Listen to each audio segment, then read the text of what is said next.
7 દિવસથી જે અહીંયા ઉપવાસ આંદોલન ચાલી રહ્યું છે અને સરકાર પણ હવે પ્રોજેક્ટ એવું લાગે છે, કારણ કે વારંવાર કોઈને કોઈ આવતું હોય છે અને સરકારનો આવકાર છે એટલે જવું પણ જરૂરી છે, કારણ કે આવકારો એટલે જઈ આપણે તો ખબર પડે આપણને, પણ જવા માટે લાસ્ટ તકો એમ જ્યાં પછી પાછું આવીને પાછું જ જવું એવું કંઈક છે.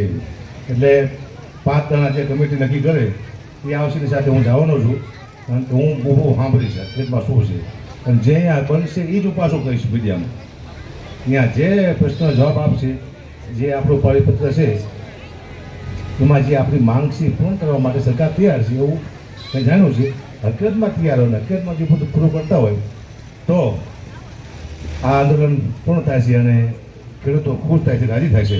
પણ સરકાર જે પરિપત્રમાં માંગ છે પૂરી કરશે એવી આશા છે, મને વિશ્વાસ છે. સરકાર હંમેશા ખેડૂતનું સારું વિચારે એને સરકાર કહેવાય.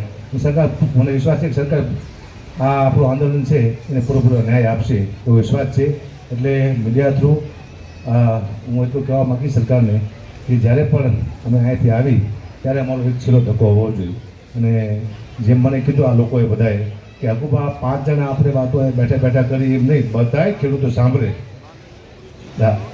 બધાએ સાંભળે એમ. અને મને એમ કહેવામાં આવ્યું કદાચ માંગણી સરકાર પૂરી ન કરે તો અહીંયા જ્યાં પછી હકુબા કરશે નક્કી પાછું હું તમારે હેરે બેસી જઈશ, બરાબર ને? પણ મને વિશ્વાસ છે સરકાર છે ને બોલાવે ને એટલે માંગણી પૂરી કરી હોય તો જ સરકાર બોલાવતી હોય. એટલે જ્યારે આપણને આપણી માંગણી પૂરી થાય ત્યારે આપણે સરકારને પણ શુભેચ્છા આપશું કે આપણે ખેડૂતની માંગણી પૂરી કરી.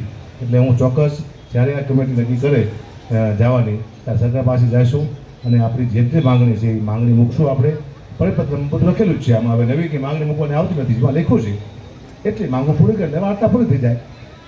એટલે આપ સૌને ફરીવાર જય માતાજી, જય મોગલ, જય જવાન, જય જવાન, જય માતાજી.